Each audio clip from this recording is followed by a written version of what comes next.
Hi, I'm Owen from Rask Australia. Thanks for tuning in to the Rask Network. Before we get into today's show, there are a few things we have to go over. Firstly, what you're about to hear and see is limited to general information only. It's not personal financial advice like you'd get from a financial planner. Also, it's important to remember that past performance is not indicative of future performance. That means that anything that's happened in the past, or we say today, is not necessarily going to reflect what happens in the future.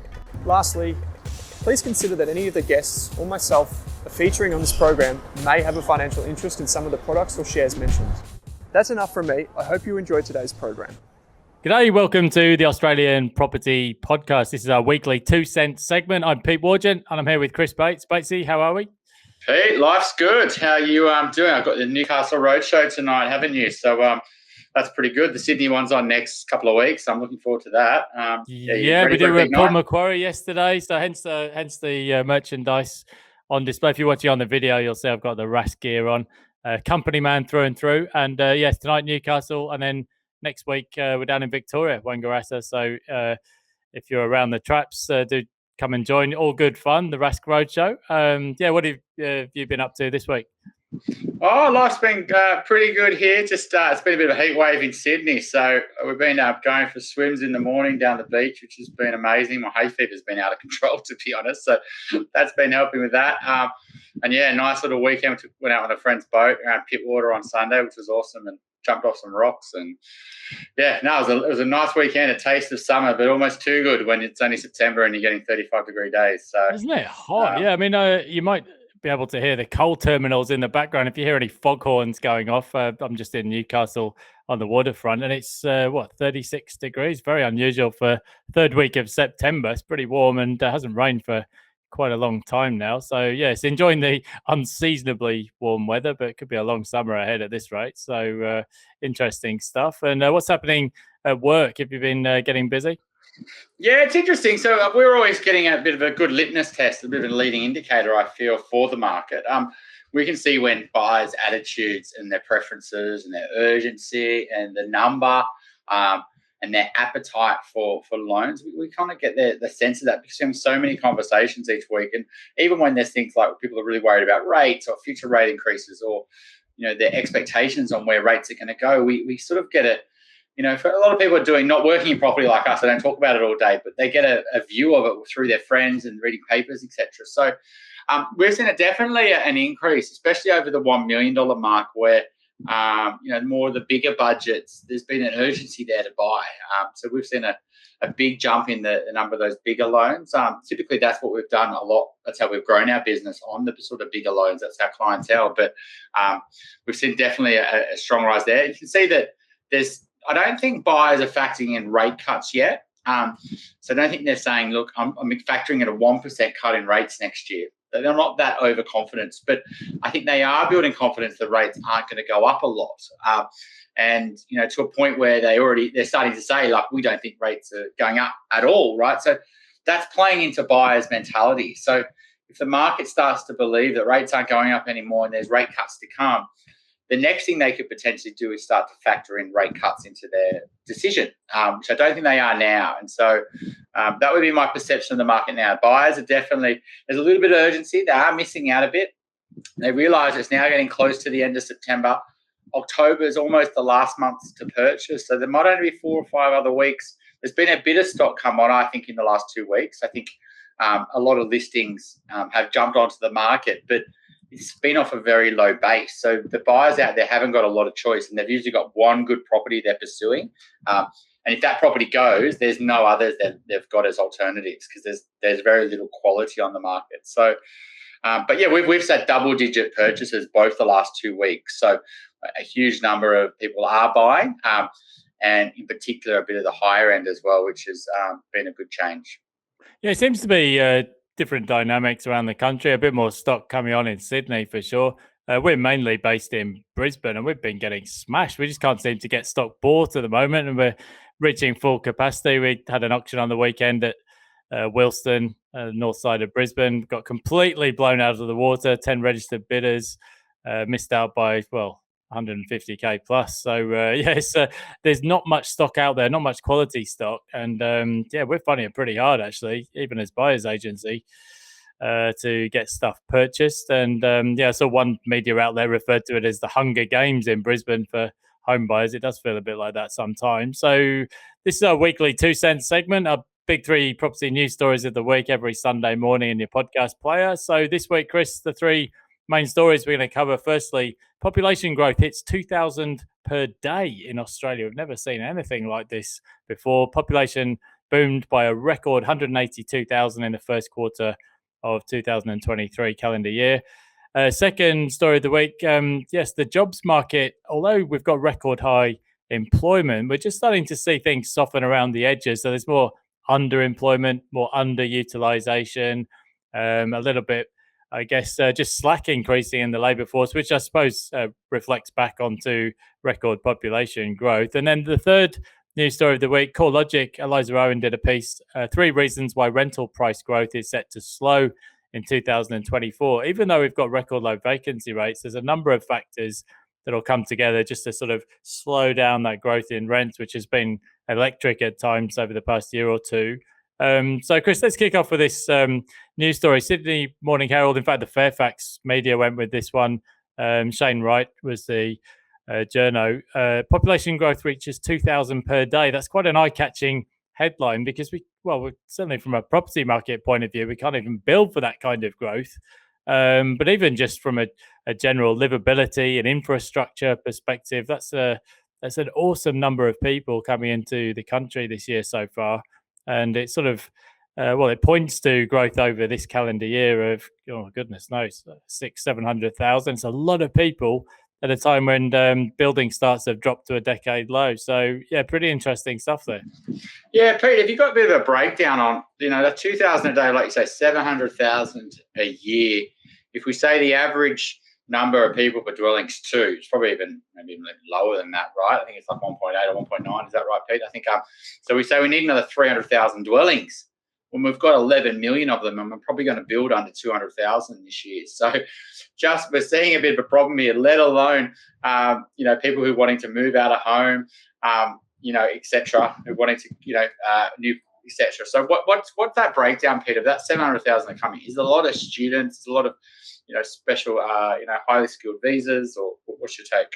Yeah, so international students, that is a key driver of the change in the resident population. And so there are people who come in on temporary visas. And of course, we had a period there where the international borders were closed. International students were largely absent from the country, especially the Chinese students. And now, as the borders reopen, have come absolutely flooding back. So there's over 600,000 international students in Australia on temporary visas.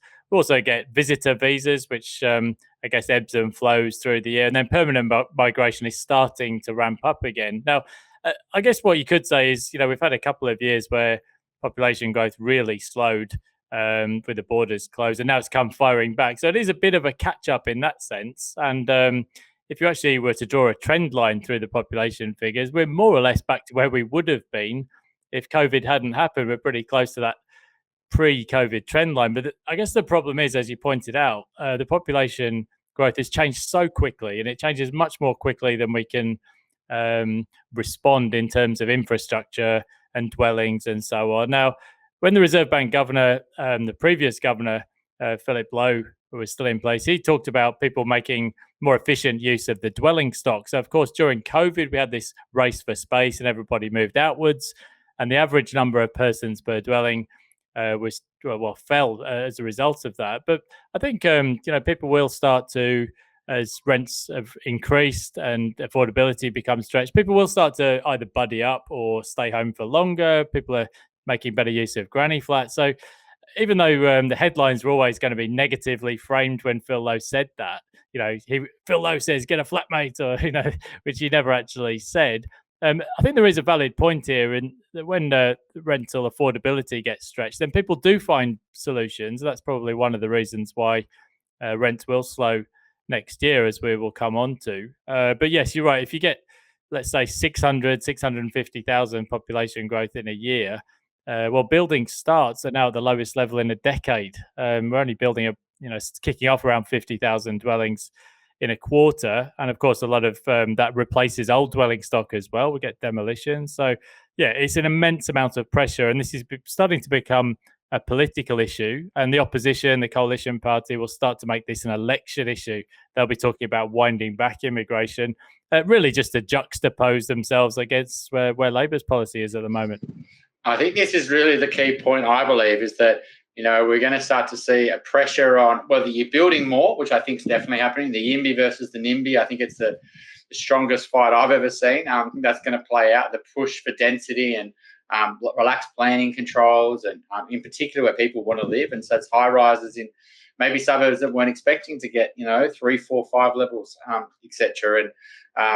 And so I think there's going to be that'll be the conversation, I think, a lot in next year. But I think the other conversation is well, yeah, we can build these things, but it's going to take time. Do we need to cut immigration? And, I think there's 190,000 cap or something. I think back in 2019, they cut it to 160. And I mean, even in 2019, with Gladys was saying, we can't grow this fast, our infrastructure can't keep up. Sydney needs to slow down. And then COVID happened. So she got her wish, I guess. But I think that, this is going to be a big conversation. The reality is there's going to still be really strong population growth coming. It's hard to say no to the money that they bring in and the skilled workers that we've got shortages of. So it is really a catch-22. They're they're not just here to get educated. They generally, a lot of them do stay in our workforce and add a lot of value and become part of our future productivity. Do you think productivity is going to be a big conversation, which sort of leads us into story number 2, Pete? Yeah, absolutely. I think, yes, it's one thing to grow the headline growth in GDP just by pumping up the numbers. But one of the things I noticed just driving around the traps over the past week or two, it doesn't matter whether you're Coffs Harbour, Sawtell, Port Macquarie, Taree, Newcastle, everybody's saying the same. Gee whiz, everything's busy. Everything's just noticeably busier. There was definitely an exodus from the capital cities over the past 2 or 3 years. And yeah, some of that's reversed, but just the total number of people in the country is absolutely pumped up. But in per capita terms, the economy is actually going backwards now. So this is not just a conversation for this year. This will be a multi-decade issue. Can we increase productivity and not just increase the size of the economy by bringing in more and more people? Just stripping through the numbers, Victoria's population growth over the year was 162,000. New South Wales, 156,000. Queensland, 124,000, which I guess as a percentage of the population is nearly 2.5%. And the bulk of that just into southeast Queensland in that corner of the state. Western Australia, 2.8% growth. ACT, 2%. These are just enormous numbers. So, yeah, look, I think there's a lot of debate now about whether this is responsible policy, given the housing shortage, infrastructure pressures, and so on. And I think there'll be an increasing shift in the debate towards how can we improve productivity, especially at a time when more and more people have been working from home. Lots of debates about who should be back in the office and who shouldn't. So definitely, I think we'll see a switch in this conversation over the next year, because I think you'll find the bulk of Australians actually don't want population growth at such a high level, and politically it will start to become less popular. So yeah, absolutely. So yes, you're right. So sorry, story 2, slack increasing in the labour market. So the economy's still adding jobs, but the measures of underemployment, underutilisation, they're now rising. And that's, I guess, reflects the record immigration, but also the slowing economy. I think this is mostly a Sydney and Melbourne story where the slack is starting to increase. And that probably points to slower wages growth ahead, probably a peak in interest rates. I think the jobs growth over the past month in August was still 65,000. It's a huge number, but that was almost all part-time work and probably a bit of a catch-up from the previous month as well. Unemployment rate now 3.7%, so we're probably just off the lows now. And I think most notably, underemployment increased from 5.8 to 6.2%, and underutilisation is now over 10%, which in plain English means there's just not as much work to go around per person in the labour force. And I guess that will start to just take the pressure off wages growth. And you can actually see this as you drive around. Cafes 18 months ago or 2 years ago, they just couldn't find the staff. There's signs up everywhere, staff needed, staff required. That's not happening anymore, and things are starting to normalise. Yeah, and I wonder if it's a bit of the interest rates are starting to bite here for a lot of businesses. The cost of capital to invest in your business is really expensive right now, and compared to what it was in COVID, you could borrow at 3 or 4%. Now it's maybe 8 or 9% as a business loan, and you've got to be really careful if you're investing for growth, which is usually what you're doing. You're hiring staff. Is it really paying back? And there's a little bit of a concern around the future of the Australian economy. How's it going to survive higher interest rates? So do you put the pedal on? I think a lot of businesses probably did do that. And a lot of employees moved around, but also, do you move your job around when you've got a big mortgage? I was just on a phone to a client just today. He was doing consulting work in tech. He was earning a much higher day rate. He's taken a job that's given him security. That's 40% under what he could earn on a day rate. He just hasn't got the confidence there. His wife's got another job. She could get a 50K pay bump, but doesn't want to leave, switch jobs because they've got a mortgage. And so higher rates also slow down worker mobility, where a lot of wage increases would happen. And I also see that, and the construction sector must be biting now.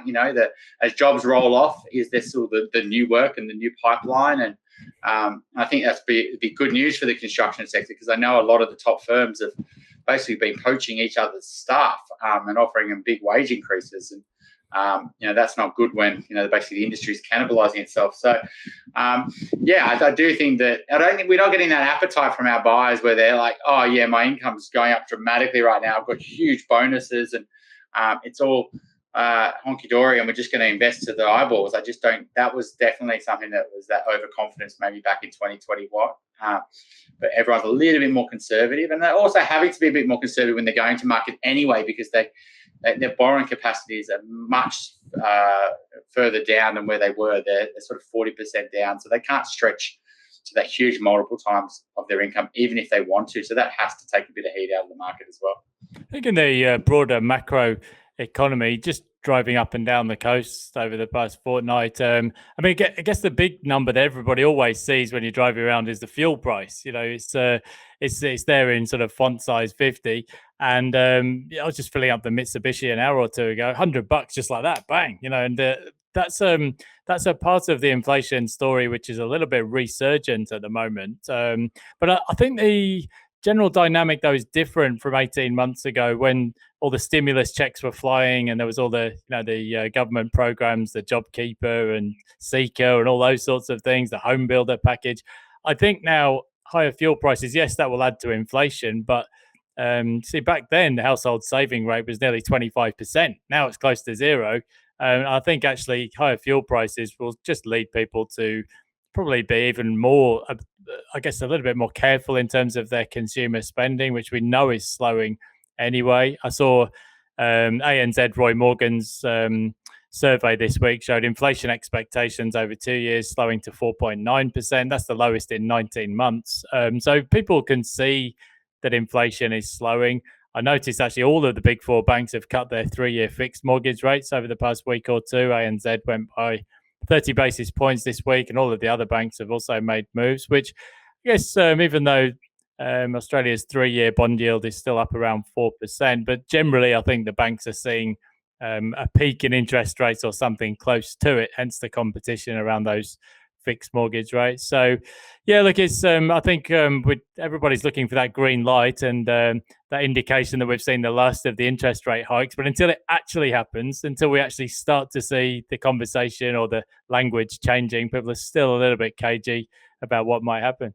Yeah, I think the people with the mortgages now have started. It's been 3 months and they've seen their mortgages jump up dramatically over 2022. There's a little bit of a lag in terms of when you start paying interest, when after the RBA increases the interest rate. So by the time your repayments go up, it depends a little bit at the bank. And when you get that letter with your new repayment, or you see it come out of your account, or maybe you don't even see it come out of your account straight away, you only look at it once a month and you go, oh God, it's actually much higher than I was. And I think that's really starting to bite. So you could see that in the CBA data a few weeks ago we discussed in terms of spending. I also think in the 20-year-olds, are they going to be as confident as they were around their future job prospects as they were 6 to 12 months ago? Probably not. Are they going to be paying more for their rent? Are their other expenses gone up a lot? And they're like, oh, maybe I need to be a bit more tighter with my money. So maybe we're going to see spending pull back with the younger generation. They're cashed up. pre-retirees and retirees, well, they're getting a pretty good return on their cash. Stock markets are holding up. So if there was a bit of a decline in the stock market, I think that could be an indication where they go, oh, actually, I don't want to draw as much out of my super. I just really want to live a bit more frugally now because I don't want to sell down my portfolio. So maybe that would be a good thing for slowing down their spending, because from looking at the data a few weeks ago, they don't seem to be too concerned about higher interest rates. Yes, and I think actually flowing through to the third news story of the week, a good thing from an inflation perspective, and I think just from a wider societal perspective. Eliza Owen from CoreLogic, 3 reasons why rents will slow in 2024. So she's gone through the 3 reasons. So rent values have increased for 35 consecutive months in July, but over the past 4 months, though, she noted that rent growth has started to ease. In regional Australia, rent value growth has actually been slowing since April last year, and rents are close to flattening out, albeit at high levels. So Eliza Owen went through these 3 reasons. Firstly, that rents tend to move in tandem or in line with interest rates. So if we've seen a peak in interest rates, we may well see that rental growth starts to slow. Secondly, as we already touched on, softer incomes growth, as we see record immigration, that would probably suggest that wages growth will peak and start to ease over the next year or two. And thirdly, rental affordability, as you already touched on, Chris, is in some areas becoming quite stretched to the extent that people start questioning the value, and certainly seeing this on the Sunshine Coast. People are like, well, is it actually worth paying $1,000 a week for this somewhat rundown weatherboard? And that's just one part of the country. So eventually, when affordability becomes stretched, people start looking at alternatives. They either buddy up, or they decide to stay with parents for longer, or they shop around, or they look to other regions where rents might be a bit lower. So I think a combination of those 3 factors, despite the record population growth and the underbuilding, CoreLogic is seeing rental price growth slowing next year, which I think makes sense. Is that something you agree with, Chris? Yeah, I think there's a few more behavioural things on a micro level. These are very macro level things. So you think about it from a investor's point of view. Well, they might have done a big jump last year, and it's pretty hard to then throw another big jump on them, right? And so you might have said it was catch up. I've increased my rent 20% last year. And, then go for an extra $20 a week. Is it really worth it after you've increased it? The second thing is, have they got confidence? If they say no, have they got as much confidence to put it on the market? I know vacancy rates are really tight, but there's sometimes a bit of a lag. You've got to pay a reletting fee. You might have to fix some things up with it. Is it really worth it for that small increase? So, maybe that's another thing that'll play into it as well. Maybe, and have they got enough money to fix it? Sometimes you keep your rent on a bit lower just because your buffers might be getting a bit tight for a lot of investors. They might just say, look, I haven't got enough money because in one of our places, last year, the tenant moved out. We had lots of issues in COVID down in Brunswick in Melbourne, and I wasn't paying rent. And finally, tenant left. We had to spend 30, 40K just tidying it up just to get a good tenant in there. And so, to spend that money and the time out of the market, it took a few months to get it done. I think a lot of investors will just be happy to keep a tenant in, and the tenants are probably happy to stay because they know it's hard to get a lease. So I think that will naturally go into lower price growth in rent as well. If they've updated it last year, they've got a good tenant. I don't want to take the risk right now when interest rates are high. I'm not having a tenant and my high rate on a mortgage. I'm going for certainty and safety and just trying to keep my tenant in. And the easiest way to keep your tenant in is not up the rent on them, right? Especially in this market, they think, and it doesn't make a huge difference to their borrowing capacity. So if a lot of investors aren't trying to borrow more money because they're already tapped out, one of the reasons investors up their rent is they're wanting to invest more. And they know that if they can up their rents on all their properties a few $100s a week, that means they could borrow an extra $100,000. Then an extra $100,000 means they can get a better asset. So if a lot of investors are already tapped out, there's not a need to increase rents for a borrowing capacity point of view. And a lot of investors will be tapped out because borrowing capacity is so tight, 4 times. Most investors have got more debt than what they could refinance today. And so, there's lots of other little things I would say that it makes sense. There's one of the things that Eliza Owen touched on in the article there is that the cash rate is expected to fall in 2024. So Shane Oliver from AMP was one of the forecasters predicting 4 interest rate cuts next year. I think all of the major bank economists are seeing rate cuts eventually. And she pointed out with the cash rate expected to fall, well, we've seen, as you said, we've seen this period where lending settings have just been getting tighter and tighter, not just interest rates, but also we've got the lending assessment buffer, which is at a record high 300 basis points. And I guess if the cash rate starts to fall, we could start to see investment increase again, but also first home buyer activity, which has really been crushed by the change in the cash rate. Well, that could start to normalize a little bit, which is another thing which could just start to take some of the pressure off the rental market. I keep seeing all these surveys about the number of investors who've sold up over the past year or 18 months. And that's at a time when we've got so many people coming into the country. So, yeah, I think a lot of these things are cyclical and will start to normalize over time. But yeah, we've had 35 months now of rental price growth, which is tough for renters. And it's also not good for inflation either. So, yeah, it's just one of those factors again, which prices can only go so far before people start looking at behavioural change, and we're probably seeing it in the rental market as well.